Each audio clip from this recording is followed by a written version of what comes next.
This video is going to be about incident command. I'm making it in order to clear up some misconceptions or to fill in some blanks, give some answers. Um, our fire department, my fire department, has adopted what is called the Blue Card Incident Command System. And with new things always comes sort of,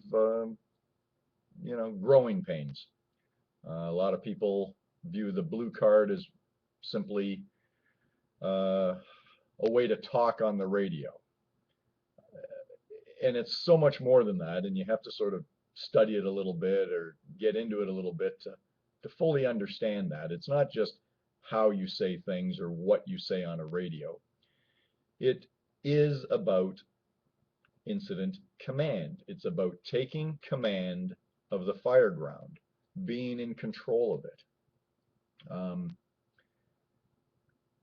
I am what a lot would refer to as a dinosaur of the fire service. I'm 54 years old, 32 years service, and what we do today is vastly different than what we did when I came on.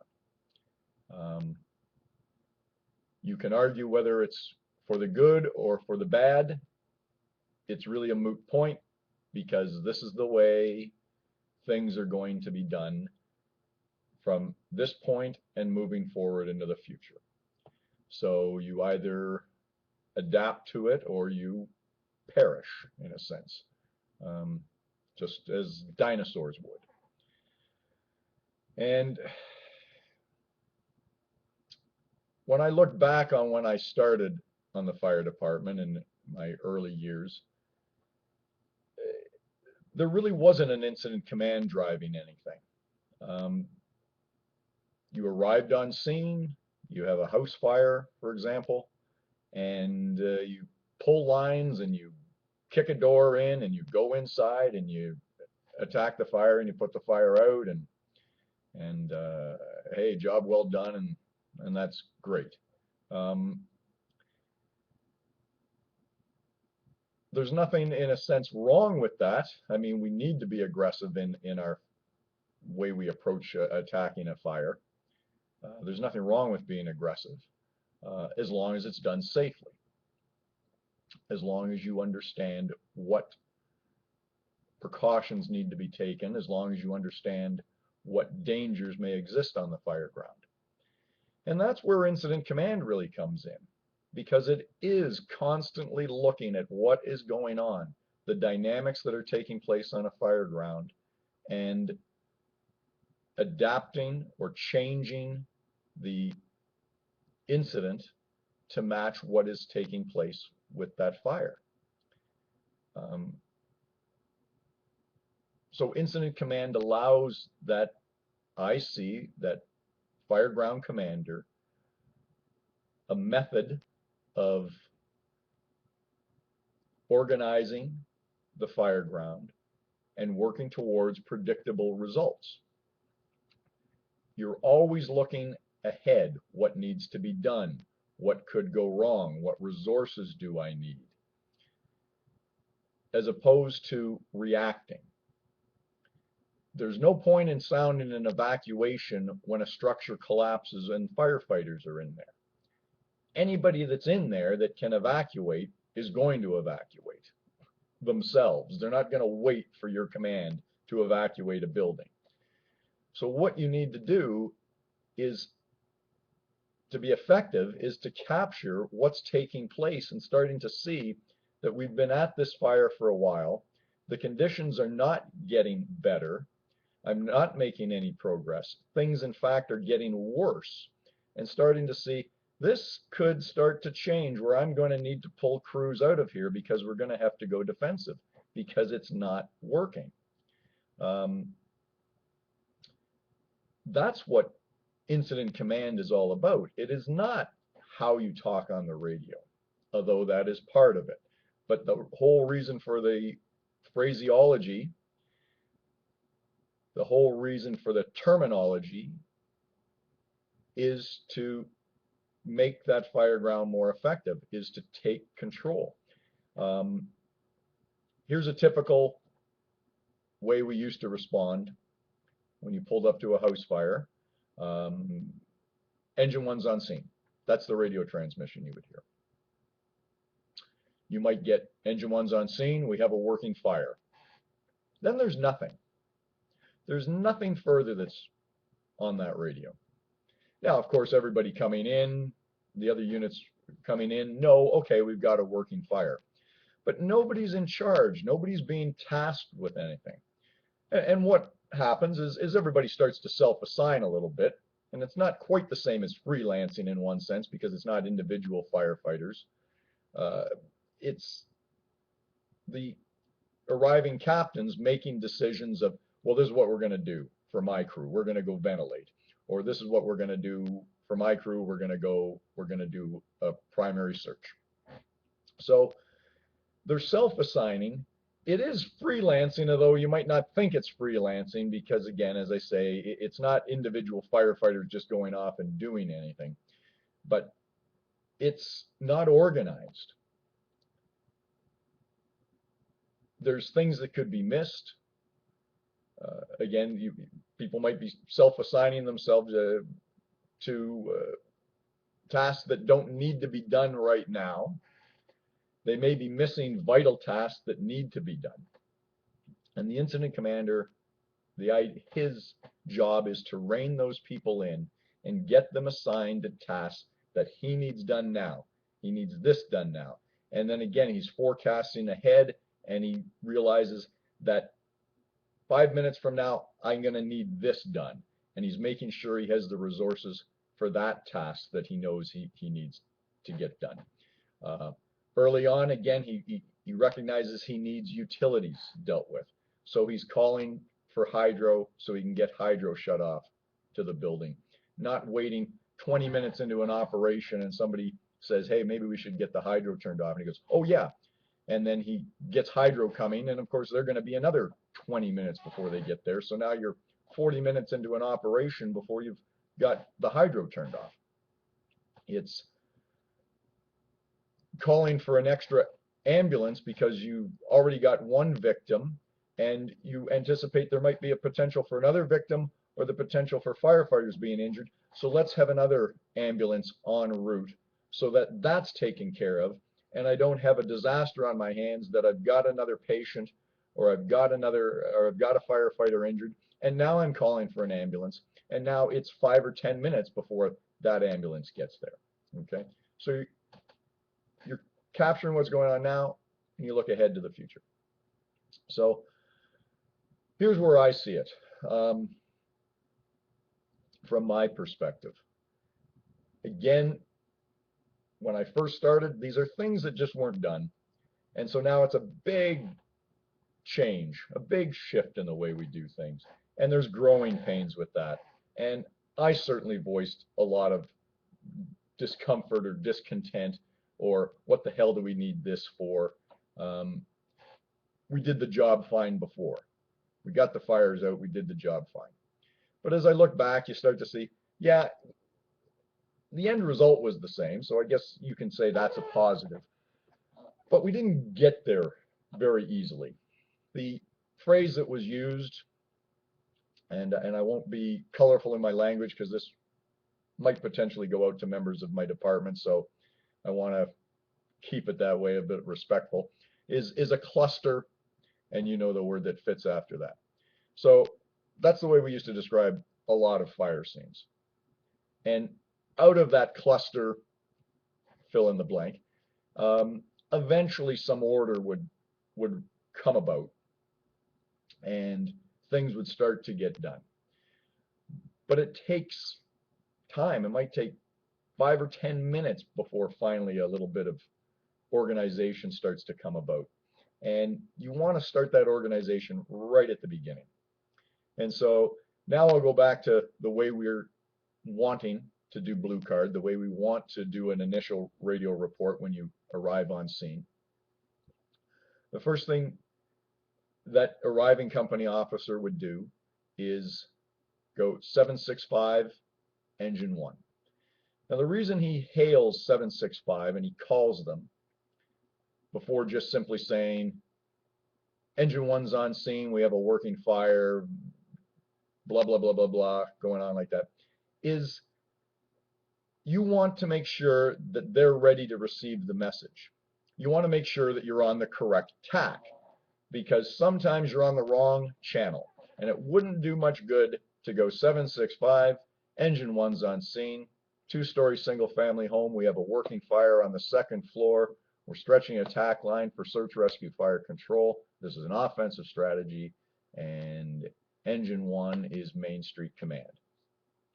Only to then have 765 come back and say, engine one, go to tack one, please. And so now you switch your radio to tack one, and you've got to do it all over again. So it's a lot better that you hail them by going 765, engine one, and then they go, engine one, tack one, please. So you go to tack one, and you go 765, engine one, and they go ahead, engine one. And you go, engine one is on scene, two-story single-family home. We have a working fire on the second floor. We're going to stretch an attack line for search, rescue, fire control. This is an offensive strategy. Engine one is Main Street Command. All the incoming units have an idea of what the building is. They have an idea of what you're looking at. So it's not all that complicated to do it. It does take practice. Here's the biggest problem for us is we're trying to be action oriented. That's what we do. We didn't get on the fire department to become MCs, moderators, or public speakers. So it's not always easy to be able to just simply talk and have it come across anything in a flowing manner other than, as opposed to, I should say, 765, engine one's on scene. It's a two-story house, working fire on the second floor, and engine one is going to stretch an attack line. We're going to go to the second floor. On the alpha side, engine one's command. You need to practice it a little bit. Put up a YouTube video, get a picture of a fire scene, and just describe it. Just talk out loud as though you were talking on the radio, and it'll help you learn this process a little bit better, and you can flow with it. And it's not that complicated. Basically, it is, what do you see? So, residential home, commercial building, strip plaza, that's what you include, what you see as far as building. What do you see as far as what's happening? So you got a working fire, you got nothing showing. So you include that. What are you doing? What are you going to do? So you include that in your message. And then you just give what it is. Is it an offensive strategy where you're going to have interior attack? Or is this a defensive fire that's going to be fought from the outside? Okay. And then you name command. It's not a big deal. Use the street name followed by command. This helps communications simply because the communications division, simply because they might have multiple alarms. And rather than having two people coming on and saying their command and having to try and decide which one, if you're Main Street Command and the other one is First Street Command, they can better separate and differentiate who's talking to them, which incident they're dealing with. So we're helping them out a little bit to make it better for them. So that's pretty simple. That's just the initial radio report.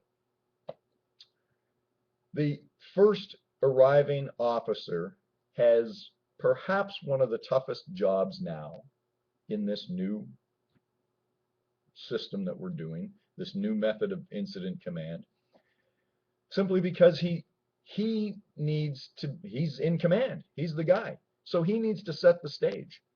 You can say, well, a car is going to come. The platoon chief's going to come. The district chief's going to come. He's going to take care of all of that.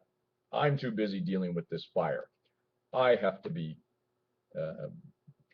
doing this task, and I cannot be managing this scene. The problem is the car might be delayed. The car might be several minutes away from being able to arrive on scene and take command. In that time, there's many other units that are arriving. And if you, as that initial incident commander, do not task them with something, they either just sit on their trucks and do nothing, or they then start self-assigning. And a lot of guys will just start self-assigning because they're not just going to sit around and do nothing while there's a fire going on. Now, you as the initial incident commander may realize, hey, these guys are going to self-assign anyway. I'm busy at my task. They're going to back me up. And that's true. They are. They will pull hose and get you a hydrant line. They'll put up ladders, or they'll go in and ventilate, or they'll go do a primary search, or whatever. The guys understand things that need to get done. But again, they might get them done in the wrong order that you would want them done in. Somebody that's in charge of ventilation may turn on that positive pressure fan while your crew's in there, and the next thing you know, that room bursts into flames with your guys in there, because it was done out of order. It wasn't done when you wanted it done. So things can go wrong. Things can get missed. Something that you might want done, such as a primary search of the second floor, might not happen because somebody's self-assigned to do another task that could have waited until searching or rescue was done first, which is what you wanted as a priority number one. So that's what we're trying to do with this incident command, is just get a hold of that at the beginning and start to get guys ordered the way you want them to be ordered, tasked the way you want them to be tasked. And again, the common complaint is, I'm too busy when I show up and there's a fire. I've got stuff to do. But you do have time. You can go and search YouTube videos again, and you can see many departments in the US doing incident command similar to what we do, and getting all of these things done. And it's no big deal. It isn't an ordeal. It's a tough job, and I'm not downplaying that at all. But it is a matter, as that first arriving company officer, to just take a breath for a second, get your composure, see what it is that you're dealing with, and come up with one or two tasks that you want done right away to assign right away, and then getting on with what needs to be done on your end. You've got time. While your guys are stretching a hose line and getting ready, gearing up, you can go around and do a 360 of the building and see what's going on.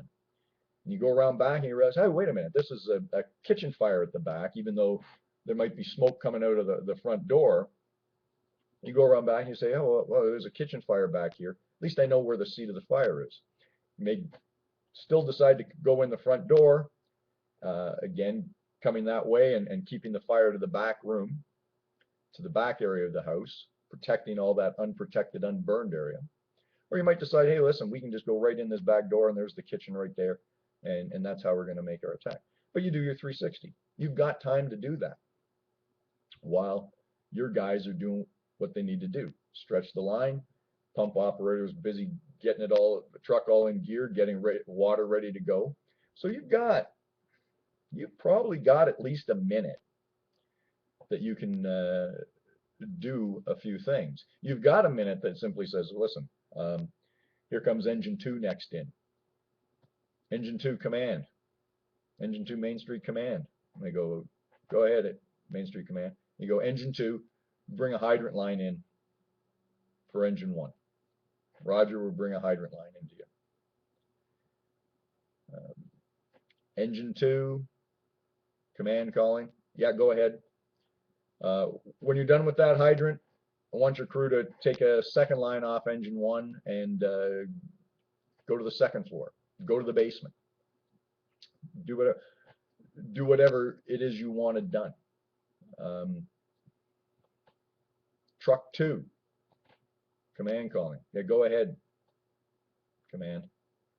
Truck two, I want you to set up the positive pressure ventilation. Don't start it yet. I just want it at the door ready to go when we need it. Roger, message received. We'll set up the positive pressure at the front door. We won't start it. You got a couple of things done, and you've got them where they wanted to do things. Okay, that's what incident command is, and we can do it. It's not that hard. Thanks a lot.